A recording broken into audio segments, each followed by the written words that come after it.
5분 만에 끈적한 피를 되돌린 그 비법. 박주홍 선생님 알려주시죠. 예, 예, 바로 알려드리겠습니다. 예. 바로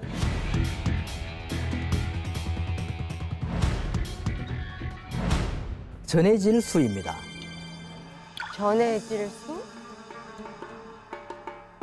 그 나트륨, 칼륨, 요즘 좀 명칭이 바뀌긴 했지만 나트륨, 칼륨, 뭐 마그네슘 이런 무기질들이 물에 녹아서 이온화된 것을 저희가 전해질이라고 부르거든요. 맞아. 인체 내에서 굉장히 뭐 소량이 필요하지만 여러 가지 근육이라든가 신경 기능에 굉장히 중요하고요. 몸에 뭐 수분을 유지하거나 산소를 전달하는 데 있어서 굉장히 중요한 역할을 하고 있습니다. 근데 이 전해질이 부족하게 되면 여러 가지 기능에도 문제가 생기지만 우리 좀 피곤함도 더 심해지기도 하고요.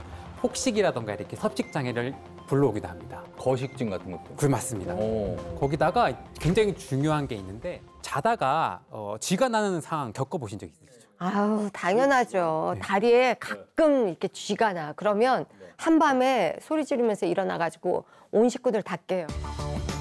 활동을 했거나 운동을 좀 많이 했거나 하면 충분히 그럴 수 있는데 그럴 여지가 없는데도 불구하고 자다가 이렇게 쥐가 자주 나시는 분들은 그 전해질 중에서 마그네슘이 부족한 걸 한번 의심해 보시면 좋을 것 같아요. 그래서 이럴 때는 증상을 개선하기 위해서 마그네슘을 섭취해 주시는 것도 도움이 됩니다.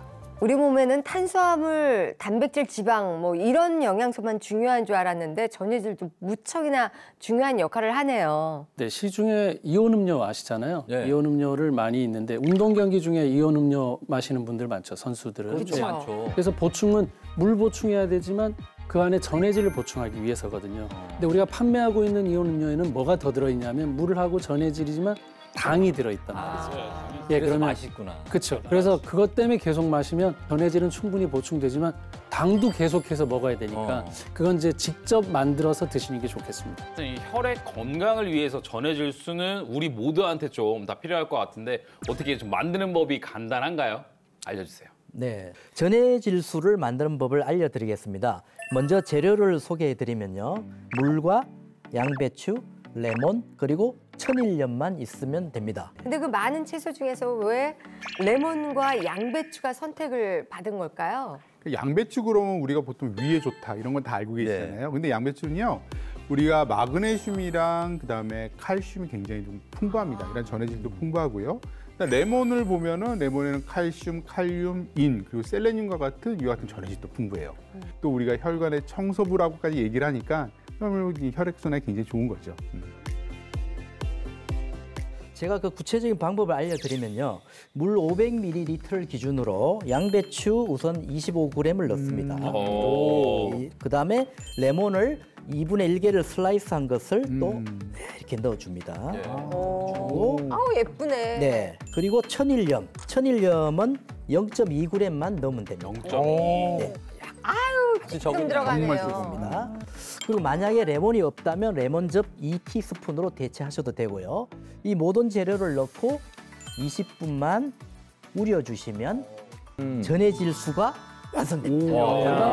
그러게요. 자, 그러면은 아까 보여드린 그 전해질수 네. 저희 앞에 있습니다. 어떤 맛인지 궁금하시죠? 한번 드셔보시죠.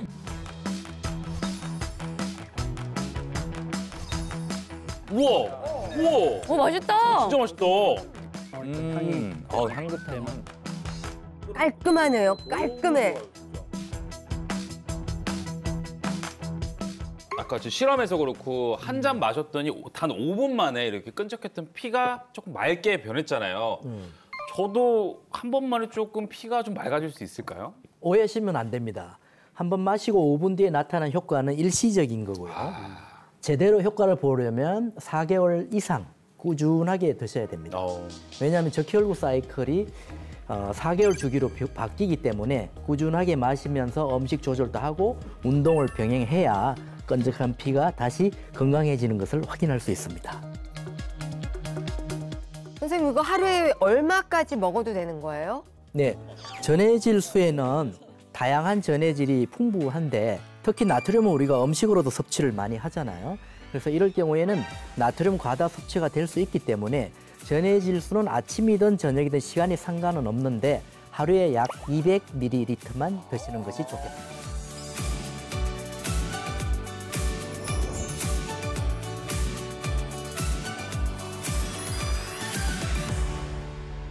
끈적해진 피를 되돌려야 하는 이유, 바로 치명적인 심혈관 질환을 유발해서 돌연사까지 갈 수 있기 때문인데요. 그러면 그러지 않기 위해서는 비만을 꼭 잡아야 됩니다. 자, 그러면 비만도 잡고 끈적한 피도 잡는 법 바로 공개하겠습니다. 미국 심장학회 추천, 콜레스테롤 조절하는 이것을 먹어라. 야, 미국 심장학회라면 정말 그쪽에서 발표한 거라면 신뢰가 가네요. 아시잖아요, 저 의심 많은 거. 예. 쓰고 입에 안 맞고 약간 이런 거 아닙니까? 맛없고. 네. 자, 이것의 정체 궁금하시죠? 실제로 미국 심장학회에서 추천하는 이 음식을 자주 드시고 체중이 무려 12kg이 감량된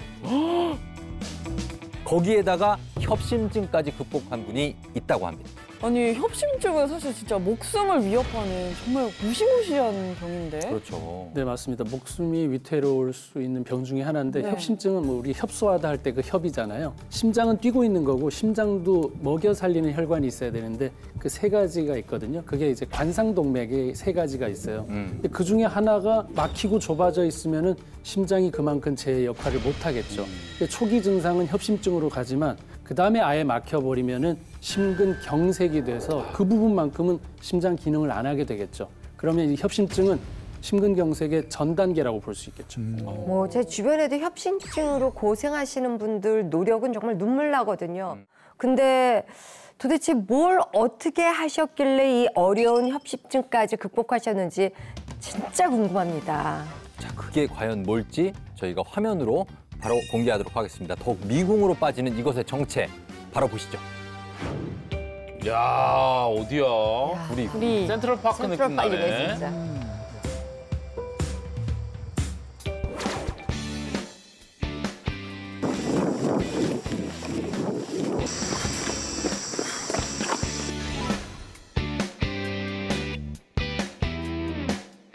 이야, 탄탄해 보입니다. 진짜 선수 네. 같아요. 오. 제가 30대 후반쯤에 협심증 진단을 받은 적이 있어요. 어느 날 갑자기 이게 막 식은땀이 나면서 뭔가 가슴이 핥히면서 뭔가 막 쥐어짜는 듯이 너무 흉통이 심한 거예요. 평소하고 다른 흉통인 거였어요. 그래서 병원을 갔죠. 의사 선생님께서 왜 이제 왔냐고 그러면서 협심증 진단을 내려주시더라고요.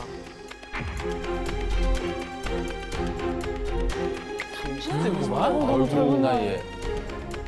예전에는 한 65kg 정도 됐었어요. 제가 살이 좀 쪘었거든요.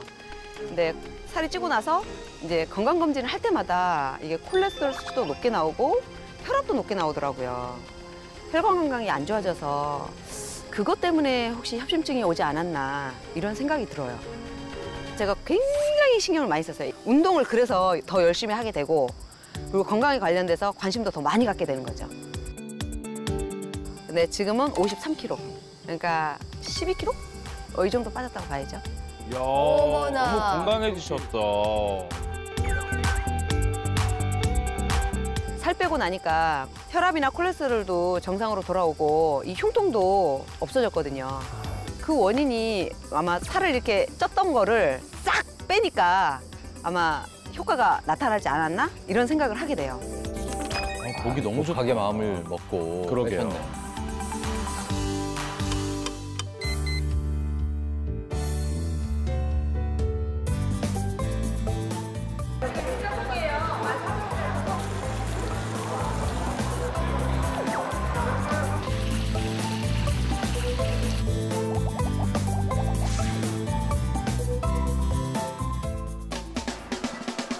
심장학회에서 알려준 뭔가의 그 비법이 야, 여기쯤 나오지 않겠어요?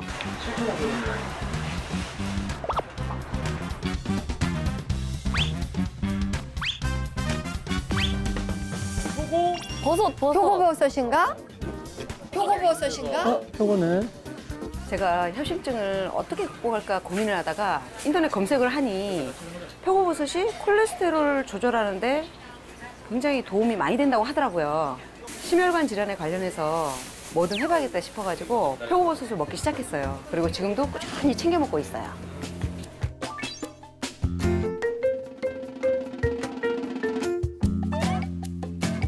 자, 이번엔 팽이버섯?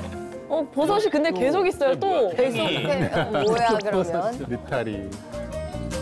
이건 느타리 버섯인데요. 이게 피를 맑게 해준다고 하더라고요. 이거는 팽이버섯인데요. 이게 지방을 빼주는데 그렇게 좋다고 하더라고요. 팽이버섯이 다 버섯이에요. 얼마나 좋길래 저렇게 구매하시는지 궁금하네요. 자, 그래서 그 미국 심장학회에서 추천한 게 어떤 거예요? 팽이예요? 표고예요? 아니면 느타리예요? 네, 바로 표고버섯입니다. 이 표고버섯이 심혈관 건강에 좋은 이유가 풍부한 식이섬유 때문인데요. 우리가 일반적으로 이제 채소에 식이섬유가 많다고 생각을 하잖아요. 그런데 이 표고버섯에는 채소와 비교도 할 수 없을 정도로 많은 양의 식이섬유가 함유가 되어 있다고 합니다. 실제로 100g당 식이섬유 함량이 무는 1.1g, 양파 1.7g, 배추 2.5g인데 비해서 이 표고버섯에는 무려 6.6g이나 들어있습니다. 이 식이섬유의 하루 권장 섭취량이 남자는 25g이고 여자는 20g인 점을 한번 감안해 본다면 우리 뭐 여자 같은 경우에는 하루에 표고버섯을 한 3개 정도만 먹어도 하루에 그 섭취량을 식이섬유 섭취량을 다 충족시킬 수가 있어요. 너무 놀랍다. 표고버섯의 풍부한 식이섬유는 장 건강에 좋은데 피랑 무슨 상관이 이렇게 생각할 수 있잖아요. 예, 근데 이와 같은 풍부한 식이섬유가요, 장에서 콜레스테롤 배출을 도와줍니다. 그러니까 뭐 우리가 당뇨나 협심증, 동맥경화 같은 성인병을 예방하는 거죠. 실제로요, 고지방 식이를 한 쥐에게 12주간 표고버섯 추출물을 투여했더니요, 우리가 총 콜레스테롤, 그다음에 중성 지방, 그리고 LDL 콜레스테롤 모두 감소되는 것을 확인할 수 있었습니다. 야. 야.